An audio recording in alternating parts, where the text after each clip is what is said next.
தலைப்பு செய்திகள். அண்மை காலமாக அரசமைப்பு சட்டத்தின் அடிப்படை கட்டமைப்புகளில் ஒன்றான கூட்டாட்சி தத்துவம் பாதிக்கப்படும் சூழலில் நிதி, கல்வி போன்ற பல விஷயங்களில் மாநில அரசுகளின் சுயசார்பு தன்மை உறுதி செய்யப்பட வேண்டும் என தமிழக முதல்வர் ஸ்டாலின் வலியுறுத்தியுள்ளார். அனைவருக்கும் குறைந்த கட்டணத்தில் நவீன மருத்துவ சிகிச்சை கிடைப்பதை உறுதி செய்ய வேண்டும் என நாடாளுமன்ற திமுக குழு தலைவர் கனிமொழி தெரிவித்துள்ளார். கருத்து கேட்பு கூட்டங்களில் விவசாயிகள் தெரிவித்த கோரிக்கைகளுக்கு முக்கியத்துவம் அளிக்கப்பட்டு முடிந்தவரை பட்ஜெட் அறிவிப்புகளாக வெளியிடப்பட்டு உள்ளதாக வேளாண் துறை செயலர் தட்சிணாமூர்த்தி தெரிவித்துள்ளார். தமிழகத்தில் 35 லட்சம் ஏக்கர் பரப்பிலான பயிர்களை காப்பீடு செய்யும் வகையில் பயிர் காப்பீடு திட்டம் ரூபாய் 841 கோடி ஒதுக்கீட்டில் தொடர்ந்து செயல்படுத்தப்படும் என்று தமிழக வேளாண் பட்ஜெட்டில் அறிவிக்கப்பட்டுள்ளது. நல்லூர் வரகு, நத்தம், புலி உள்ளிட்ட 5 விளைபொருட்களுக்கு தனித்துவமான புவிசார் குறியீடு பெற ரூபாய் 15 லட்சம் நிதி ஒதுக்கீடு செய்து வேளாண் நிதிநிலை அறிக்கையில் அறிவிப்பு வெளியிடப்பட்டுள்ளது. தூத்துக்குடி அனல் மின் நிலையத்தில் குளிரூட்டும் அறையில் திடீரென தீ விபத்து ஏற்பட்டுள்ளது பரபரப்பை ஏற்படுத்தியிருக்கிறது. அதிகாலையிலேயே கோர விபத்து. விழுப்புரம் அருகே துக்க நிகழ்வுக்கு சென்றுவிட்டு வீடு திரும்பிக் கொண்டிருந்தவர்கள் பயணித்த இருசக்கர வாகனம் அரசு பேருந்து மீது மோதியதில் 3 பேர் சம்பவ இடத்திலேயே உயிரிழந்த சம்பவம் பெரும் பரபரப்பையும் சோகத்தையும் ஏற்படுத்தியுள்ளது. தூத்துக்குடி அனல் மின் நிலையத்தில் தீ விபத்து ஏற்பட்டது. இதனால் 420 மெகாவாட் மின் உற்பத்தி பாதிக்கப்பட்ட நிலையில் தகவல் அறிந்து சம்பவ இடத்திற்கு விரைந்த தீயணைப்புத் துறையினர் தீயை அணைத்தனர். நிலத்தின் வழிகாட்டி மதிப்பை குறைத்து காட்ட 60,000 ரூபாய் லஞ்சம் பெற்ற வழக்கில் முன்னாள் மாவட்ட வருவாய் அதிகாரிக்கு 5 ஆண்டு கடுங்காவல் சிறை தண்டனை விதித்து சென்னை சிறப்பு நீதிமன்றம் தீர்ப்பளித்துள்ளது. உயிரை பறித்த வாட்டர் ஹீட்டர். கம்பி வடிவிலான வாட்டர் ஹீட்டரை பயன்படுத்திய இளம்பெண் ஒருவர் மின்சாரம் தாக்கி உயிரிழந்த சம்பவம் திருவள்ளூரில் பரபரப்பை ஏற்படுத்தி இருக்கிறது. திருவள்ளூர் மாவட்டம் நந்தியம்பாக்கம் பகுதியைச் சேர்ந்தவர் அஸ்வினி. இவர் தன்னுடைய கணவர் குளிப்பதற்காக கம்பி வடிவிலான வாட்டர் ஹீட்டரை பயன்படுத்தி நீரை சூடாக்க முயன்றுள்ளார். அப்போது திடீரென மின்சாரம் பாய்ந்ததில் தூக்கி வீசப்பட்ட அஸ்வினி சம்பவ இடத்திலேயே பரிதாபமாக உயிரிழந்தார். மதுரையில் இந்து சமய அறநிலையத்துறை இணையதளம் தொழில்நுட்ப கோளாறால் 24 மணி நேரத்திற்கும் மேலாக முடங்கியது.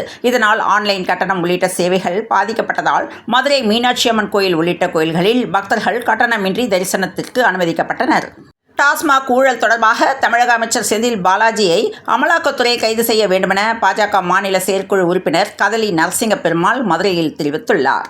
பயணிகள் கவனத்திற்கு சென்ட்ரல் கூடூர் வழித்தடத்தில் உள்ள பொன்னேரி, கவரப்பேட்டை ரயில் நிலையங்களுக்கு இடையே பராமரிப்பு பணிகள் நடைபெறுவதால் 21 மின்சார ரயில்கள் நாளை ரத்து செய்யப்படுகிறது என தெற்கு ரயில்வே அறிவித்துள்ளது.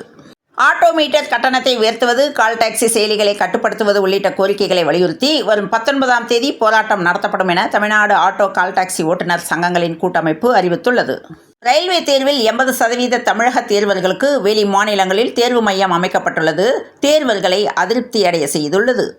பிரசாத் திட்டத்தின் கீழ் தமிழகம் மற்றும் காரைக்கால் பகுதிகளில் உள்ள 9 நவக்கிரக கோவில்களின் கூட்டமைப்பு வசதிகளை மேம்படுத்தி புனரமைக்க மத்திய அரசு 30 கோடி ரூபாய் நிதி ஒதுக்கீடு செய்துள்ளது.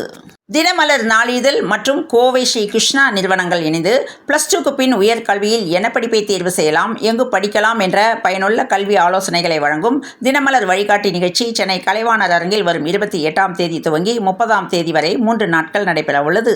இந்தியாவில் செமி கண்டக்டர் தயாரிப்பு தொழில் மிக வேகமாக வளர்ந்து வருகிறது. இந்தியாவில் இன்று 5 சென்டிமீட்டர் கண்டக்டர் உற்பத்தி தொழிற்சாலைகள் கட்டப்பட்டு வருகின்றன. முதல் உற்பத்தி தொழிற்சாலை நடப்பாண்டில் செயல்பாட்டுக்கு வரும் என மத்திய ரயில்வே அமைச்சர் அஸ்வினி வைஷ்ணவ் தெரிவித்துள்ளார். வடகோவை ரயில் நிலையத்தில் பராமரிப்பு பணிகள் மேற்கொள்ளப்படுவதால் மேட்டுப்பாளையம் போத்தனூர் மெமு ரயில் இன்று ரத்து செய்யப்படுகிறது. இது தொடர்பாக சேலம் ரயில்வே கோட்ட நிர்வாகம் வெளியிட்ட செய்திக்குறிப்பில் தெரிவித்துள்ளது. வேளாண் பட்ஜெட்டில் முக்கிய அறிவிப்புகள், முக்கிய அம்சங்கள், சிறப்பு தொகுப்பு. டெல்டா அல்லாத 29 மாவட்டங்களில் சராசரியாக 4 லட்சம் ஏக்கரில் நெல் சாகுபடி நடந்து வருகிறது போன்ற அறிவிப்புகள் வெளியானது. தஞ்சை, திருவாரூர், நாகை, மயிலாடுதுறை, கடலூர் உள்ளிட்ட டெல்டா மாவட்டங்களில் 2.63 லட்சம் டன் கொள்ளளவு உடைய மேற்கூரை அமைப்புடன் கூடிய 22 நவீன நெல் சேமிப்பு வளாகங்களும், காஞ்சிபுரம், திருவண்ணாமலை, விழுப்புரம், செங்கல்பட்டு மாவட்டங்களில் 49,000 டன் கொள்ளளவு உடைய 6 நவீன நெல் சேமிப்பு வளாகங்களும் ஏற்படுத்தப்படும் என்று தெரிவிக்கப்பட்டுள்ளது.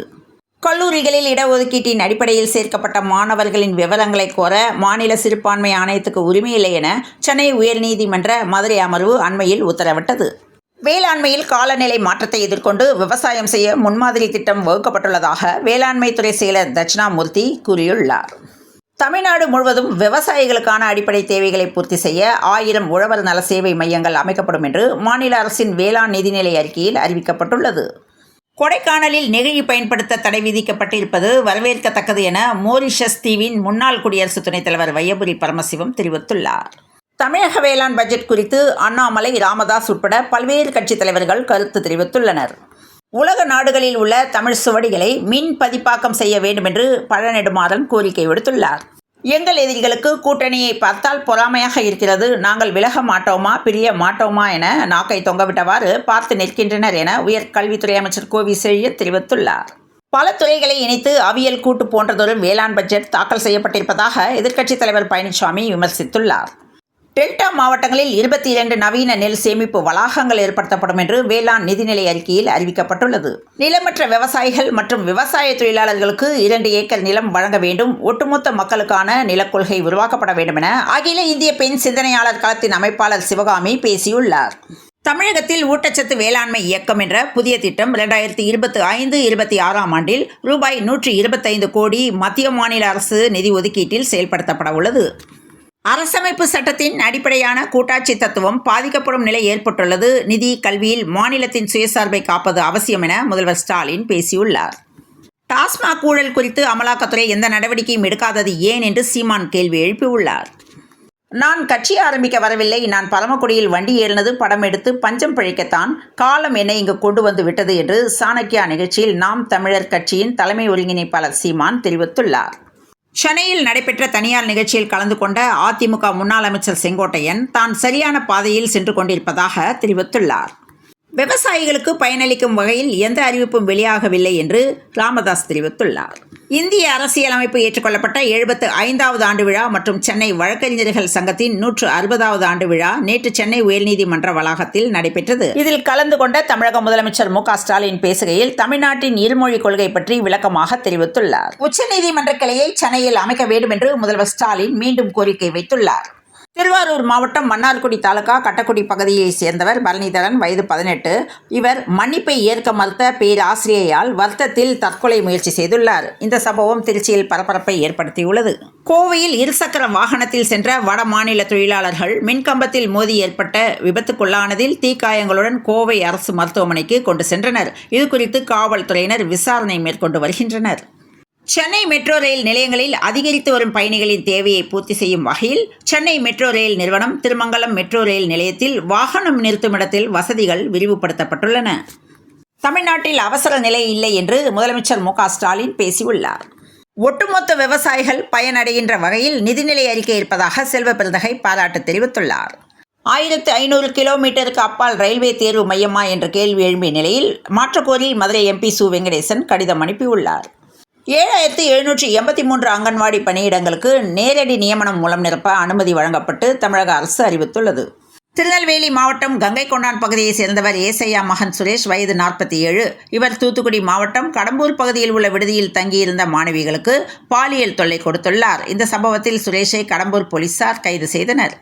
புதுக்கோட்டை அடப்பன் வயலில் உள்ள பள்ளிவாசலில் வெள்ளிக்கிழமை தொழுகை நடைபெற்றது. இந்த தொழுகைக்கு புதுத்தேரு பகுதியைச் சேர்ந்த சையது இப்ராஹிம் ஷா சென்றுள்ளார். அப்போது அனைவரின் மத்தியிலும் அமர்ந்த நிலையில் தொழுகையில் ஈடுபட்டுள்ளார். தொழுகையின் போது மயங்கி விழுந்து பரிதாபமாக உயிரிழந்தார். சிசிடிவி காட்சியில் பதிவான இந்த சோக நிகழ்வு பெரும் சோகத்தை ஏற்படுத்தியுள்ளது.